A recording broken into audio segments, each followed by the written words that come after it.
galani. Ummanni Oromoo dheebuu bilisummaa qabu akka lafa ho'onaa hongeen irra bu'ee babbaqaqee itti roobee hin quufne dheebuu sanatu manaa sabaase jennaan bahee simatee jechuudha. Baatanii simattani. Gaaffiin siniif qaba. Karaa nagaa hojjechuu taanaan qawwee qabachuun yakka. Qawwee qabannaan immoo karaa nagaa hojjechuun hin danda'amu. Isa kana akkamittiin wal simsiistanii galtanii jettanii gaafattaniittu. Gaafattaniittu. Hin gaafanne taanaan anas sinitti himaa jechuudha. Karaa nagaa namni gale mootummaan kun mootummaa kiyyaa naaf ta'a waliin hojjechuu nan danda'a jetteetu amantee fudhattee jechuudha. Yoo akkas ta'e immoo qawwee irratti kaasuun yakka waan ta'eef qawwee lafa keessaa jechuudha. Filmaatatu jira ni galmooftaa dorgommiitti dhiyaattaa jechuudha. Qawween qabdu aadaa seenaa filmaata Itoophiyaa keessatti kasabni filatu osoo hin taane abbaa korojoo hatetu darbaa ni injifatamtaa jechuudha. Addi bilisummaa Oromoos seenaa ta'ee hafa. Tokko yoo galame qawwee hiikkadhaa yoo jedhame hin hiikkannu jechuunis immoo ni jira. Kaleessa warri keenyi warri qabsoo eegale waan barbaadu argatee osoo hin taane ajajame jennaan ajaja guutuuf qawwee hiikkate. Har'a Oromoon keessumattuu dhaloonni qubee qaroon kunii waan barbaadu yoo argate malee ajaja guutuuf qofa qawwee hin hiikkatu jechuudha. Isa kanaaf wanti jiru erga biyya galamee waraanni bilisummaa Oromoo akka qawwee hiikkatu dhaaba isaarraa ajajni itti darbee jira. Haa hiikkatuuni ajaja. Hin hiikkatu yoo ta'e immoo jaarroleen isaa kaa biyya galteettu akkam haa taatu.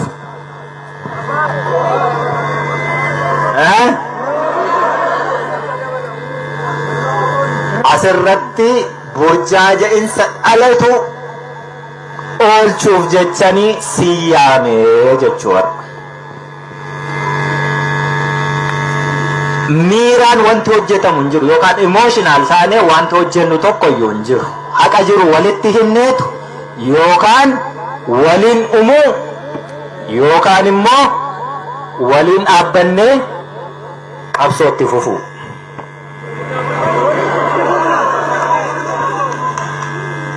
Yoo hin hiikkannu jenne na hubadhaa. Nagaa jennaan nagaan nagaa karaa nagaa galleennaan qawwee hiikkachuun dirqama.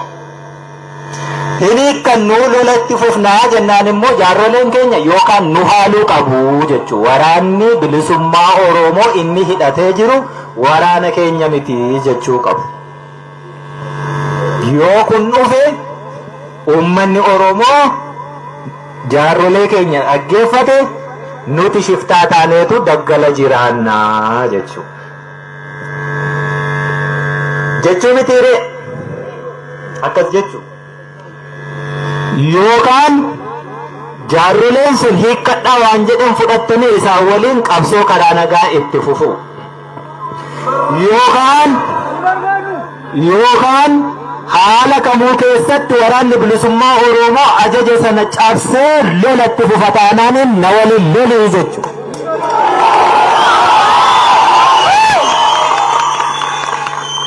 ni lolta yoo ta'e si lolchiisa rakkoon hin jiru.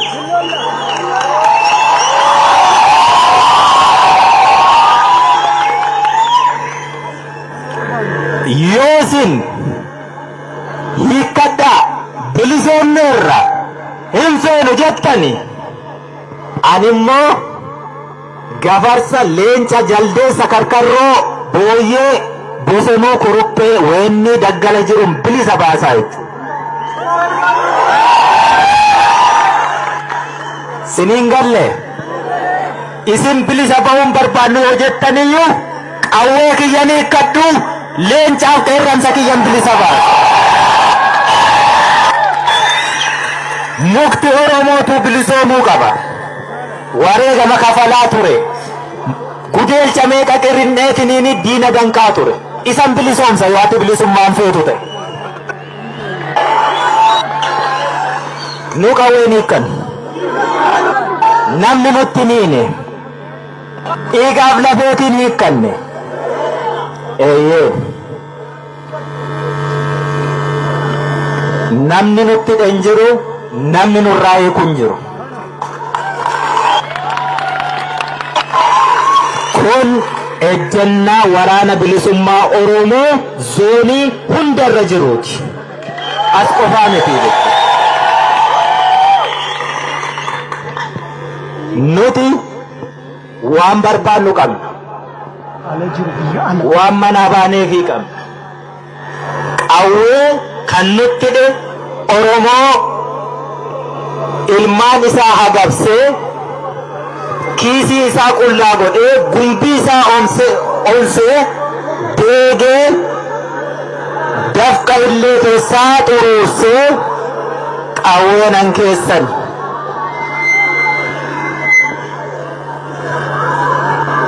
hubattanii Oromoo hin hiikkannuu jenne du'a yoo ta'e duuti haaraan hin jiru. Diina yoo ta'es dachee biraarraan dhufu. Kanuma kaleessa dhagaanii mataa isaa dhiigsaa turte jechuudha.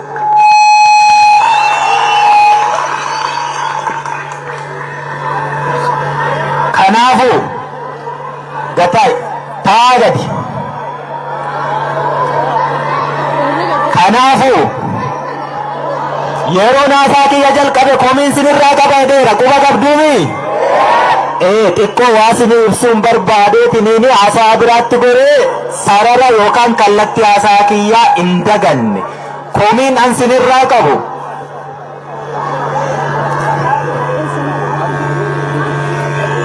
Oromoo iyyi siniin jechaa jira yoo ta'e hafuura baafadhaa iyyaati.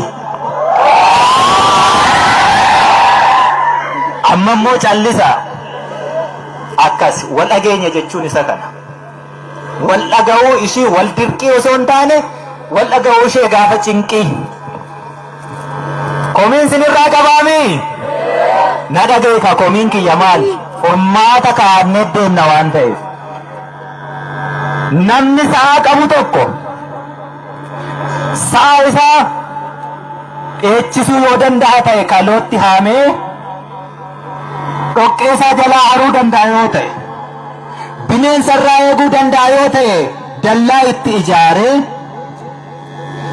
saan isaa kuni waliin ama'ee waliin rakkatee yoo ari'ee rimaa qabate rimaan sunis yeroo isaa dheegee jabbii yoo dhalatte aannan ilmeensii kennaa yoo jedhanii itti laattaa. Waa hunda guuttattee taami aannan ilmuun si rakkisaa sintu akkas ta'e akkam taatan beektu ni loltani ni wareegamtani bakka yaaddanitti dhiyaattan bu'aa qabsoo firii wareegama keessanii waraabessi akkasinii tiksu itti kennattanii jechuudha. Kana komiin sinirraa qabu. Moo abbootii keenya sammuu keessatti biqilee daraaree hafe Oromoon barcuma siyaasaa qabatee taa'uu hin danda'u jedhantu onuttis darbe. Eebba tokko beektuu miti jaarroleen keenya akkatti eebbisan yaa nagaan nu bulchite nagaan nu bulchi, mangistii argaa gubbaa bulchi, nummoo argaa jala nu bulchi. Akkas hin taaneere loltan injifattan barcuma siyaasaa isa algaa jedhan qabachuu sodaattani ittiin rooftan. Abbaan barbaade harka keessanii ibidda qabate bakka barbaadu ga'e. Ati ammayyuu asuma dhoqqee dhiisaa jirtaa jette. Kan sobeeree kan? Kana reefa miintiya. Namatti laattallee jirru isa kaleessa nu dhiigse, isa kaleessa nu deesse, isa kaleessa nu hidhe, isa kaleessa nu ajjeese. Hin ittisneefi, hin sirbineefi, akka waaqaatti hin faarfanne, bilisa na baaseera hin jenne. Ergasii buuti dhaabbateera. Gaafa mootummaa Tigireeti wayyaanee jettee dhagaatti darbattu, ilmi dhiiraa si biraa wareegame, haati dhiiraa reeffa isaarra teesse. Gaafa ati nama kiyyaa na bilisoomseera jettee dhiichistuu fi ilma dhiiraa qofaa miti haati dhiiraa ulfi ni ajjeefamte osoo ciniinsifattu. Waan barbaadde argatteettaare. Kanaafiyyuu kashlabbootatu daandiirraa dhagaa darbataa jira warri siin jedhe dhuguma siin jedhee. Hojiin kee dhagaama darbachuu malee bu'aa injifannoo kee firii qabsoo kee tikfachuu nyaachuu hin dandeessu yoo ta'e akkuma siin jedhan kashlabbee taateettaa jechuu. Komiin kiyya kana. Akkaaf nu arrabsaniimi isinumti warri isinitti hime sila qeerroon 2004 waggaa 14 har'aa seenaa inni ittiin eegale kan namni tokko iyyuu ittiin hin dhaadanne hin himanne sana amma dhufee abbaa meeqa itti ta'e jennaan isinuma keessa amma qeerroon kun bakka 3-4tti caddanii hin jirtanii miti kun kashlabbee naman jechisiisuudha. Kanatti sarara tokkotti deeffachuu fi kallattii walii kennu waan barbaannu walii himne hanga waan barbaannu argannutti wal harcaasnee caccabnee karaarra dhaabbannee dhiichisaa hin oollu wareegama keenya isa dhugaa itti fufnee waan barbaannu dhugaa haa argannu siniin jechuuf hin siyyaamee jiru.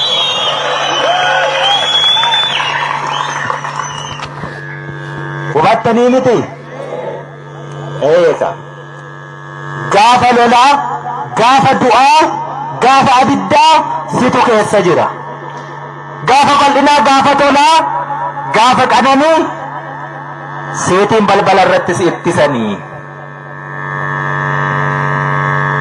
Bakka sana iyyuu hin geessuti. Bara dhufaa darbaa mootummaa jijjiiramu hundaa irratti nan dabarre jettee fincilaa jiraattaa jechuudha. Kun hiree keenya nama bitiyati haati keenya akkuma isa nu bitu ji'a 9 baattee garaatti haati isaa sadeesse hankeenyis akkasuma ji'a 9 baattee nu deesse. Nu hundiyyuu immoo uumaa rabbiiti. Bilisa taaneetu dhalanne, bilisa taanee jiraachuuf falmanne, kanaaf bilisa taanee jiraachuu qabnaa jechuudha. Waan nu malutu jira. Waan nu malu sanarraati hanga xurii qeensaayyuu yoo taate sharafamte jennaan hin fudhannu jechuudha. Saan isinitti hankeenya dhoqqeesaa jalaa haruu dandeenyeerra, bineensarraa eeguu dandeenyeerra, nyaachifachuu dandeenyeerra, elmachuus qabnaa jechuudha. Okolee guutuun hankeetinii fal'aana ammaaf si safaranii tole jettare. Okolee sanarraa fal'aanaan si safaruu miti fal'aanni tokkoyyuu hir'atte jennaan hin fudhatin jechuudha. Hankeeti okolee guutuun sun yoommoo jaallattee ta'e immoo Oromooni ni qaba irraa fi abbaa beekuu kenna okoleesaa fuudhiitii dhangalaasii fi fedhii keetii jechuu sun.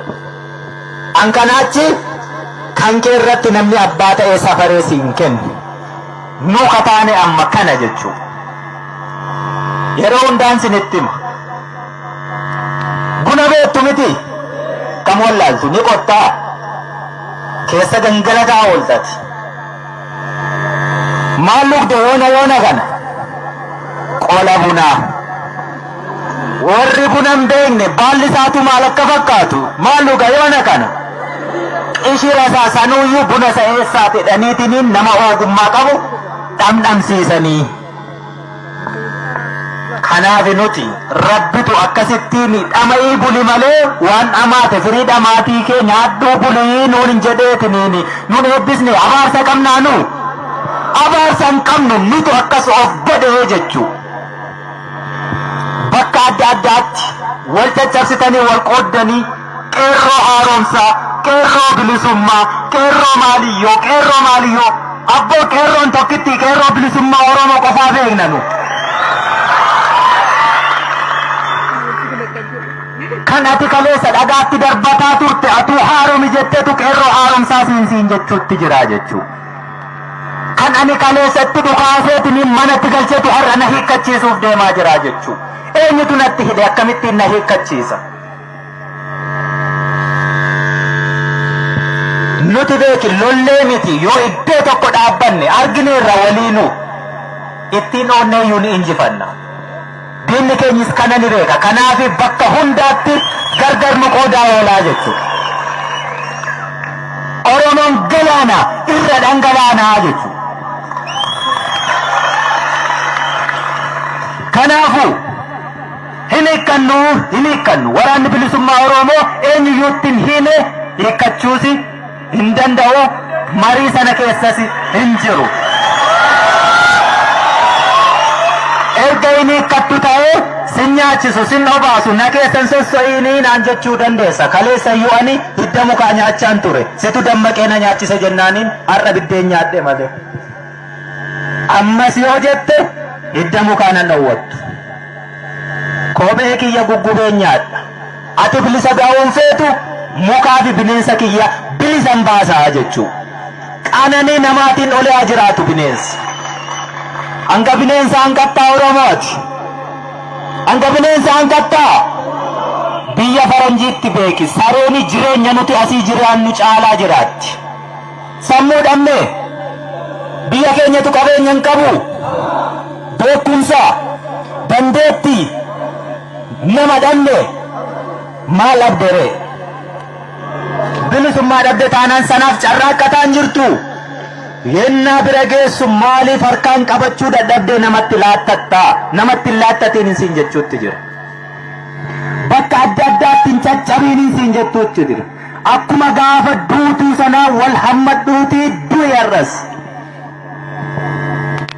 Warri kaleessa qabsoo kana bu'uuresse lubbuu isaa mararfanne riqicha ta'ee anaafsi akka irra ceenu nu taasise. Waan jedhan qaban. Wanti isaan jedhan akka saree butaa waggaa 100 jiraachuurra akka leencaa baroodee halkan tokko booddee duunaa wayyaa jedhan. Kabajaan sanaa jechuudha. Du'a yoo taate immoo qabsoof bahaniif hin du'an. Qabsoorraa oolaniifis du'an oolan. Namni gaafa du'u du'a. Ibidda meeqa keessa darbee gororri fe'ee isa ajjeesa. Ani kaleessa gaafa manaa ba'e waggaa 17 har'aa yookaan 16 har'aa. Hiriyoota hedduun qaba. Kana biraa hafe amma bakka adda addaa irraa naga'u manatti hafe du'eera garuu. Ibidda meeqa keessa darbe nan jira. Amman du'a yoo ta'e asumatti hin du'a. Sichi waggaa 5 yoo ta'e yoo amma waan barbaadde ibidda natti darbatte waggaa 5 sananuman argaa jechuudha. Waggaa 100 jiraadha taanaan immoo umurii naa kadda waggaa 100 enuman jiraadha jechuudha. Qabsoofneefis miti kaduunu mana oolleefis miti immoo kadu'a oollu jechuudha. Guyyaa keenya qofaa duuna. Duuti immoo miileenaanis nuttaa dhufu tokko ta'es nuttaa dhufu taankii isaa qabaatu eeboo isaa qabaatu du'an sodaattu taanaani hundumti isaayyuu tokkumaa jechuudha. Kanaaf inni hiikkannu jennaan inni hiikkannuumi inni hiikkannu mariif hin dhiyaatu jechuudha kun. Osoo illee ta'e kaleessa hiikkanne irra ta'e irra tola dadhabne irraa addi bilisummaa Oromoo qabsoo bilisummaa Oromoo dhiibuu dadhabeera daa'ima Oromoo kichuu itti gabbaruurra harka kennate hiikkate agaluutu kaleessa jedhame ni wayyaa jechuudha. Har'a garuu sadarkaa itti geenye kanarratti edda daa'ima meeqa itti gabbarre egga hiriyyoonni keenya meeqa nu biraatii kufanii lafeen isaanii boolla meeqa keessatti ol guute riqicha nuutee irra ce'uu jalqabnee hiikkanna har'a mitii jechuu hiikkachuun har'a humna taateetta kana gidduu dabarsuu hin dandeessu diina. Yaamne itti laannaa re'amu yaamne itti laannaa hiikkachuu ka beeknu diina irraati malee ofii hiikkannee lafa kaa'uun beeknu aadaa waraana bilisummaa Oromoon.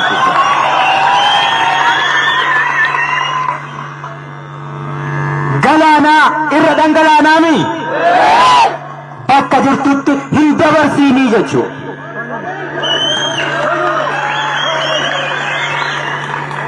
Amma qabsoo fincila harka duwwaa fi qabsoo qawwee walitti hiineetu adeemna. Boru waraana bilisummaa Oromoo miti kaas jiru yoo siin jedhani ni fudhattaa? Waliin dhaabbannee gaafa diina lollu nun argine moo? Nun argine? Maracaan argine? Gaara keelloon beektu? Mukkii Fanfilloon beektu? Ashiin beektu? Gaara Abbaa Seenaan beektu? Suni waraanuma bilisummaa Oromoo amma ijaan argitu malee bakka biraarraan dhufne jechuudha.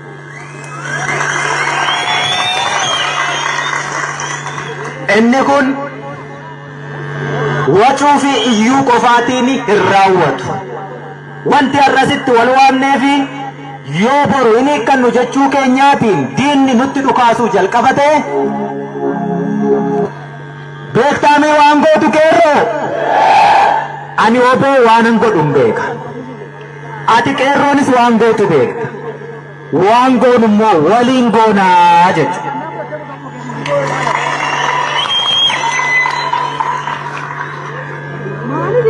Waan goonu immoo yeroo waliin goonu wanti walitti himnu komiinsin irraa qaba jedhee sana hin fixanne tokko si yaamee tokko si teessisee ati bahii du'ii ati mana oolii ati akkas ta'ii guyyaa irraa akkas hin ta'ini guyyaa biroo akkas ta'ii sana fudhattu. Burjaaja'uu akkasii nama lubbuu keetiin taphatu ni fudhatta? Hin fudhattu miti? Namni tokko ati wareegamuu kee reeffa kee fuudhee miidiyaa irratti maxxansuutiin si hoogganuu hin danda'u. Hooggansa akkasiis hin jirtu jechuudha. Namatti hin sagadin, nama laaltees hin deemiin, waan barbaaddu beeki. Anaan laaltee miti ka qabsoo irra jirtu. Waan barbaaddutu jira, ka qabsoof si baase immoo ka qirqiree si nyaatu gabrummaa sirra jira. Abbaan qeerroo gadi baasuu fi ol galchu roorroo miti qeerroo. Roorroon sun hanga cabuu hin dandeenyetti eenyuyyuu sin dhaabu. Kanaaf hoggansi keenya kan kallattii nuu kennu ka hiriira nu baasu kan nu fincilchiisu gabrummaatu nurra jira. Kallattii walii laachuuf immoo bakka deemtan hundumaatti akkuma gaafa diinni waan sin jilbeenfachiise itti fakkaate xollaa'in sin geesse huursoon sin geesse jennaan oromummaan iddoo tokkotti walitti sin fide walitti sin dagaagsee bakkoota adda addaa irraa kaa walin beekne bilbila wal jijjiirtanii qabsoof karaa saaqe sana har'as bakka kanatti kumaatamaan argamtaniittu teessoo wal jijjiiraa. Akkamittiin wal qindeessinaa? Akkamittiin injifannaa?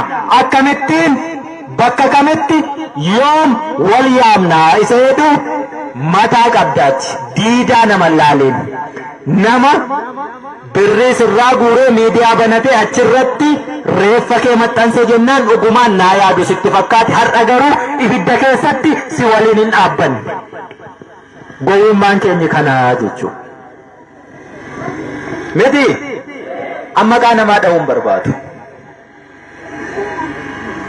Namni hedduun garuu akkasittiin harka keessaniin ibidda qabate. Abaluun akkasiitoo jennee amma ka iyyitanii maraattantu jira. Namichatti maraatiin sirnaaf maraat. Namni nama qabsoon baabura. Ka yaabbate hundatu bakka xumuraatti bu'a jechuu miti. Hedduun karaarraa harca'aa, hedduun karaarraa yaabbataa deema. Namni ati nama kiyya jettee adeemtuu Rabbi miti, Waaqa miti. Bakka tokko gahee nama ni jijjiirama. Gaafas immoo qabsoo jibbitamoo akkam goota. Nama laaltan hin deeminaan nin jedhu kanaaf jechuudha. Hubattanii hooggansi fagoo diida jiraachuu yookaan biyya alaa jiraachuutiin miti. Ibidda keessa dhaabatee nama ibidda keessa dhaabbatu lolee lolchiisu hooggansa jechuudha. Yeroo ibidda harkaan qabatan waliin qabachuu. Yeroo gaddaa waliin gaddu, yeroo gammadaa waliin gammadu, yeroo beelaa waliin beela'u, yeroo dheebotaa waliin dheebotu. Rasaasa diinaa dhuftu jalqaba waliin qolachuu. Hooggansi si faana jiru sun du'a si oolchuu hin danda'u, garuu immoo du'a si agarsiisuu danda'a. Sinii galaa bifa kanaan qabsoon keenya miilan akka ta'uu qabu. Fageenya irraa miti, muuxannoo horanneerra. Muuxannoo itti du'ani jechuudha. Akkaataa itti du'an, akkaataa itti mololanii ajjeesan injifatanis baranneerra. Fagoorraa waa eegdu. Fagoorraa waa eegdu.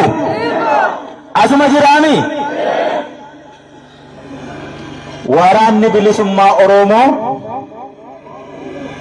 qawwee isaa hin hiikkatu, namni itti hidhan jiru hiikkachuu diduu isaatiinis waan ta'u hin qabu.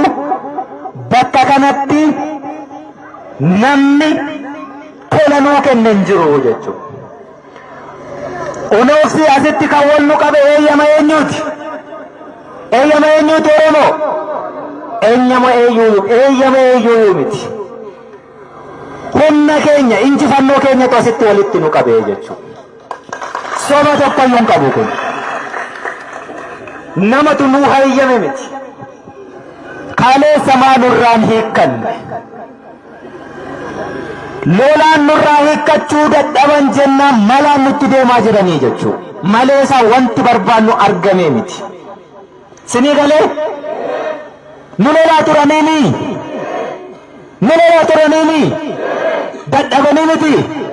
Malaan nurraa hiikkachuufi jechuudha. Laannuuree lama nan suufan jette jaartiin qullubbii, garuu Oromoon kumaa ol suufamteetta. Lama qofaa jetta. Kumaa ol. Kuma tokkoo fi tokko hin suufamnee jechuudha. Kuma tokkoof tokkoffaa suufamuuf deemaa jirra. Suufamna? Hin suufamu. Hidhamneerra miti. Mana hidhaarraa nu yaasan. Baga baatanii jedhe namni kan inni hidhame mana hidhaarraa baatee baga baate akka jedhamtuufi kanaaf hidhame Oromoon. Hayyee atoo baate baga baate siin jedhani kasi biratti hafee achi keessatti ka ibiddi nyaateeyo. Madaa hedduutu jira. Ka dubbachuun nama qaanessu, ka dubbachuullee hin dandeenye. Dubartiin keenya safuu qabdi, kabajaas qabdi. Oromooni kabajaa dubartii isaaf kennu qaba. Dubartiin Oromoo qullaa buusuu miti, handhuurrisiitii hin mul'atu. Aadaa akkasii qabnaami, safuu akkasii qabnaami. Sammuu keenya toorchi godhanii nu badeessanii madaan keenya nu dhukkubuu didee kaayyoo irraa nu jilbiinfachiisuu didee dubartii keenya qullaa dhaabanii jechuudha. madaan qubaa abbaa guba warruma irra gaheetu beeka. Uleen aanamuu haada elektirikaan guggubamuu dandahaniitu qullaa dhaabbachuu dadhaban dubartoonni keenya. Safuu keenya cabee jechuudha. Diinni keenyi kanaan torchinu godhe. Mana hidhaa irraatii foon isaanii gadi bahuu miti kan nuti ilaaluu qabnu. Waan keessa ture abbaa keessa turetu beekaa jechuudha. Hin himatani dubbachuu hin danda'an. Madaa qabu. Madichi hin fayyu. Yoo fayyes gonaaddisaatu irra jira. Hin irraanfatani. Ani har'a hiikkadhee galuuf isaan hamma kana ta'uun hin feesisu ture jechuudha. Kaleessayyuu hiikkachuun ni danda'ama. Waraanni bilisummaa Oromoo qawwee waggaa 20 fi baatee deemaa ture sana hiikkachuuf intalti Oromoo tokko akkasitti qaana'uun irra hin turre jechuudha. Waraanni bilisummaa Oromoo har'a otoo waan argatiini qawwee hiikkatee galuuf haati dhiiraa reeffa ilma ishee irra taa'uu hin malle turte jechuudha. Waraanni bilisummaa Oromoo har'a osoo waa tokko illee hin argatiin qawwee hiikkatee galuuf dubartiin ulfaa Oromoo osoo ciniinsifattu ciniinsuutiin irbaata rasaasaa ta'uu hin malle turte jechuudha. Hiikkachuu taanaan kaleessumaayyuu eegallee daa'ima kichuu itti gabbaruun nurra hin turre jechuudha. Maatii ilmaan isaanii nu biraa wareegametu jira. Isaantu waa nu gaafataaf deebbiin qabuufi jechuudha. Kanaaf hin hiikkadhu. Wanti hin hiikkanneefi hiika qaba. Abjuu nama ajjeesuu fi suusii nama ajjeesuu qabaannee miti. Jireenya qananii namni hin barbaanne hin jiru. Namni akkanatti daggala keessatti hafuu barbaadu hin jiru. Maatii qabna, waatii qabna, jiraachuu ni dandeenya. Nama nu eeguu qabna nutis. Haati kiyyaa har'a harka duwwaa galuu koo arguu fi kaleessa imimmaan hin qoorre dhangalaasaa ijji ishii qara ilaalaa hafuun irra hin jiru. Kaleessuma galuun qaban ture. Sinii galee wareegama hangasii kafalee taanaan wareegamni kiyya isa hafeef qananii fiduu qabaa jechuudha. Isa hafeef qananii fiduu hin qabu taanaan immoo anis sichi jireenyan tokko hidhee eegalu hin qabu shifta daggalatti nafa. Shiftaa beektu yoo isin bilisa ba'uu hin feetan ta'ee na jibbitanii diddani sinin saamaa jechuudha. Hin sodaatina. Waraanni bilisummaa Oromoo namatti hin bu'u. Akka warqiiti. Warqii mormarraa bareedu qabdu. Warri qabdan beektu miti. Jalqaba biyyoo keessa ture. Achi ka'ee ibidda keessa darbe. Mormarra innaa ga'u bareeda. Waraana bilisummaa Oromoo jechuun warqii mormarraa jechuudha. Naamusa ittiin cuuphamee bahee qaba. Safuu aadaa kabajaa hawaasa isaa keessaa bahee aadaa cabe deebisuuf malee cabsuuf hin baane jechuudha. Kanaaf har'arraa kaasnee qeerroon bilisummaa Oromoo fi qarreen warri qarree jirtuu miisin maali sagaleen keessan eessatti bade silaayyuu moo isintu wacaa jira akkas. Har'arraa kaasnee iccitiin hin jirtu dhoksaan tokko hin jiru waraanni bilisummaa Oromoo hin hiikkatu. Yoo nagaan suni kanaan ittiin fufu ta'ee lolli dhalate lolli itti fufa of qopheessiisin jechuuf.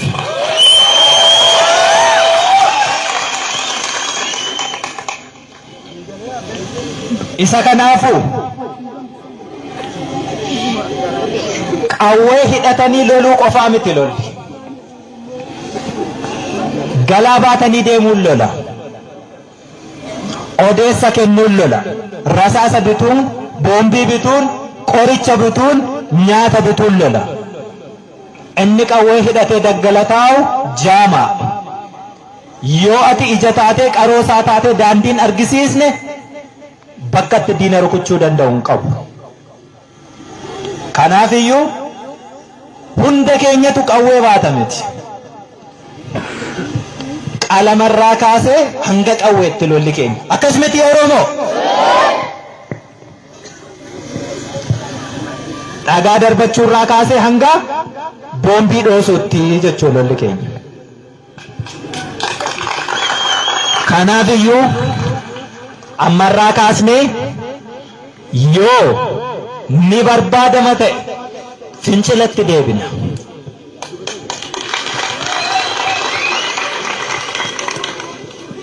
Yeroo fincilatti deebinu namatu nutti hima miti. Waan fincilluufii qabna miti. Waan lolluufiitu jira miti. Kanaaf burjaaja'inni akka hin uumamne ani qeerroo haaromsaati, ani qeerroo bilisummaati, ani qeerroo abaluuti, ani qeerroo abaluutiin ni jiraatti. Kun ni jiraata? Hin jiraatu. Hin jiraatu taanaan gaafa barbaanne daandiitti baane isin kashlabboota waan akkasii gochaa jirtu deebi'aa gaafa nuun jedhani tarkaanfiin nuti jalqaba irratti fudhannu nama kashlabbee nuun jedhe irratti ta'uu qaba jechuudha. Nu kashlabbee miti dhaloota waan barbaadu beeku ta'uutu nurra jira. Dhaloota waan barbaadu beeku simmooti. Warra dhiiga qeensinee lafee cabsinee barcuma siyaasa har'a keenya irraa waa barbaanna waan nuun laanne achirraa isaan buusnee achirra teenya jechuu yoo barbaachisaa ta'e. Hin dandeessu ati. Dhagaa darbachuu qofa beektaa? Bakka sii maluu ga'uu qabda. Dargaggoon keenya hojii dhabee suusii adda addaa bitamee abdii kutee suuraan jiruu fuula isaarraa badee yeroo hundumaa gadadamee jiraachuu qaba. Namatu siif dubbata. Namatu siif nyaata. Kaani nyaadhu siif dhiigan ta'u. Miti? Eegaa. Kanaafiyyuu bakka sochootan hundumaatti ammarraa kaasaatii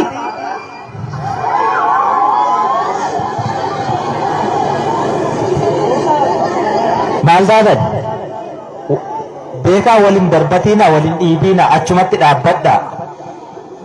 Meeshaatu immoo jijjira bakkuma teessan hin dhaga'amaanii sagalee maatti gootare sagalee dhageessa taanaan gurra kee qofaa naa ergisii jechuudha.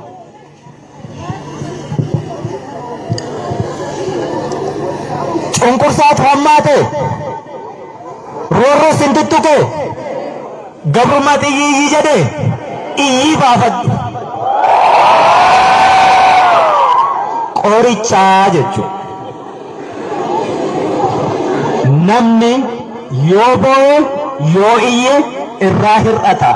Aariin mataasaa qabatee dho'i jedhee isa dhiphisa. Yoo duutan garuu hin boo'ina. Dhaadachaa awwaalaa turtani miti? Miti? Dhaadachaa awwaalaa turtan. Namni boo'e hadhaa hin kuufatu. Namni boo'e xiiqii hin qabaatu. Namni boo'e aarii isaatu boo'ichaan cabaa fi waan sana ni irraanfataa jechuudha. Namni garuu gara keessaatti imimmaansaa cobee hafe yeroo hundumaayyuu xiiqiitiin balbalaa haaloo ni baafataa jechuudha. Kanaaf Oromoon inni har'aa dhaloonni qubee dhaloota haaloo baafatu kan ta'e jechuudha. Dur kumaatamaan nu ajjeesan jennaan boonyeetuma awwaallee ta'aa turreemi. Har'a tokko ajjeesan jennaani gumaasa kumaatamaan ajjeesnee baasaa jirraa jechuudha. Eenyuyyuu gadi miti. Kaleessa Oromoo akka hoolaa wadarootti dhahaniitu bakkuma argan irraa qabanii hidhan. Namatu waliif hin birmatu. Har'a nam tokko ishee qabe jennaani kaas dhaabbatu hundi dhagaa buqqifataa jechuudha. Miti nam tokko akka nu keessaan hidhamne. Hidhamuun hin jiraatiini. Wal ittisuu of ittisuu danda'utu nutti jira. Kuni hundi har'aa dhoksaatiin asitti walitti qabame mul'ateetiini. Gaafa waraanni bilisummaa Oromoo hiikkate kuni hundi mana hidhaa jira. Soba qaba? Soba hin qabu.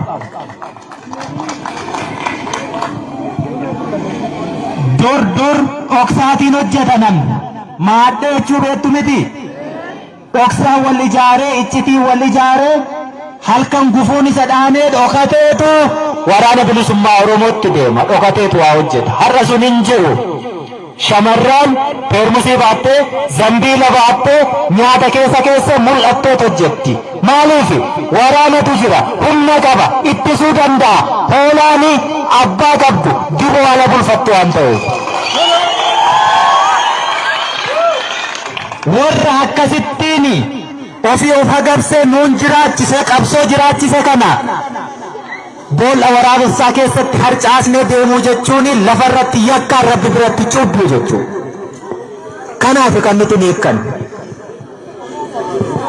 Jireenya kananii wallaallee miti, jiruunii daggalaa ulfaataa ta'uu dhiisee miti. Kaleessa maal waliin jechaa turre? Nu bira dhaabbadhaa lolaatiin nu lolchiisaa akkas jechaa turreemi. Dhaadannoo sana waadaa sana diignee galluuree har'a hin fokkataami. Kanaaf hin hiikkannu jechuudha. Dirree irratti dhaadataan turre. Sobaan dhaadataan turre. Dhaadannoon keenyi akkuma kaleessaa sana har'as nu waliin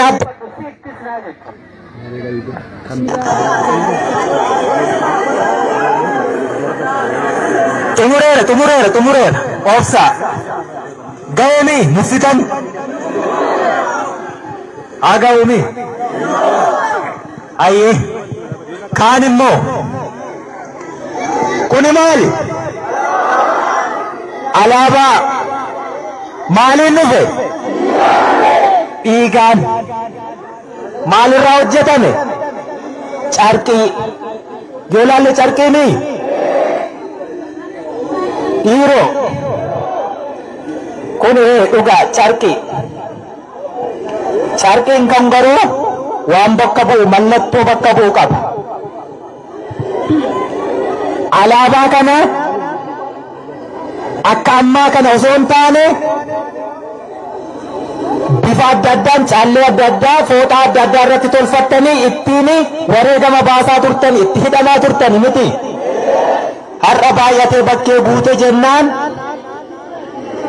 bakkoota adda addaatti waa dhageenya hin dubbannu garuu osuma ni dhukkubuu callisaa turre.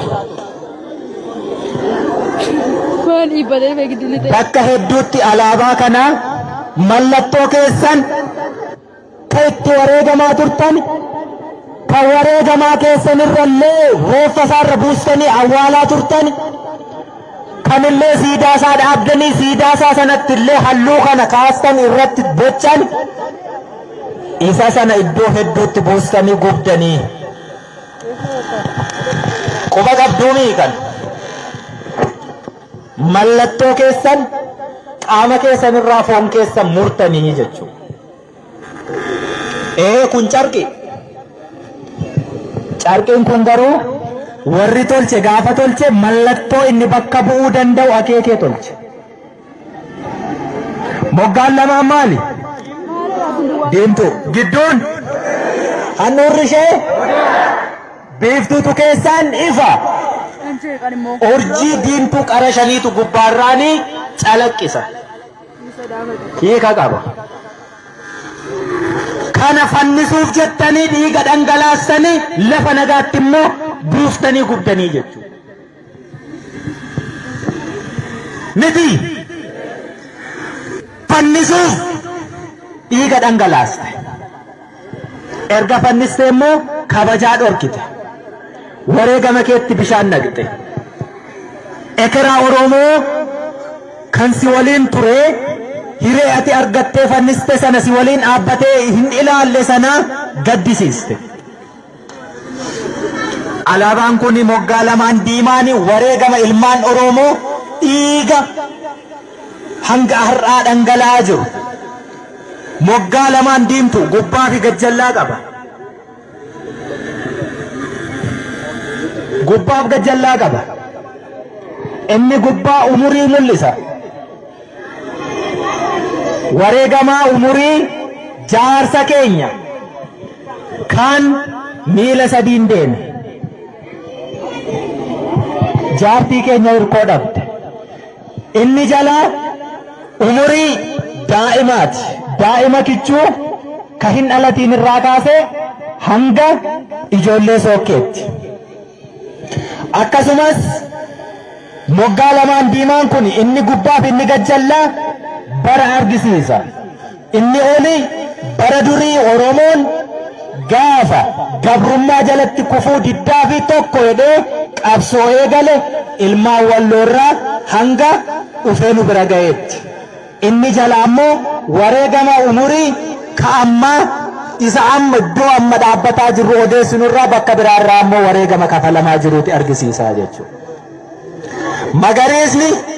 Magariisni maali? Magariisa jechuun dachee Oromiyaa lalistuu badhaatuu taadhii ka qonnee irraa nyaanni horree irraa yaasne ka jallishii bishaanii ka gubbaanshii mi'aanii sana argisiisaa jechuudha. Gidduu magariisa sanarra odaan jiru gaaddisa Oromoo caraa Oromotaa ka jala taa'ee jaarsi gumaa araarsu seera itti tumu odaa muka safuu jala taa'anii kan haqa hin dabsine namaaf hin loogne hin baabsine muka safuu keenyaa gaaddisa Oromotaa ka jalatti wal geenyu jechuudha. Biiftuun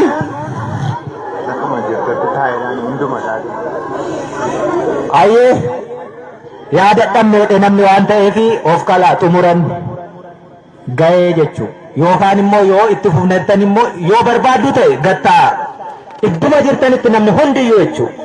Hin barbaaddan taanaan ammarraa kaaseen hin xumura. Wanni laagaa gattaa bakkuma jirtutti gadi taa'i gadi.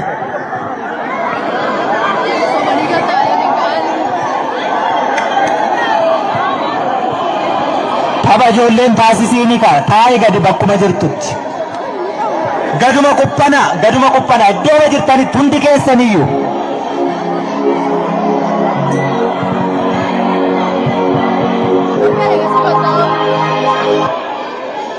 Meeshaa achi jiru san eeggadha. Dhiiroo taa'aa jennee taa'uuyyuu hin fudhattani lolaa jennee waliin loluuf ol abdanna. Mee gattaa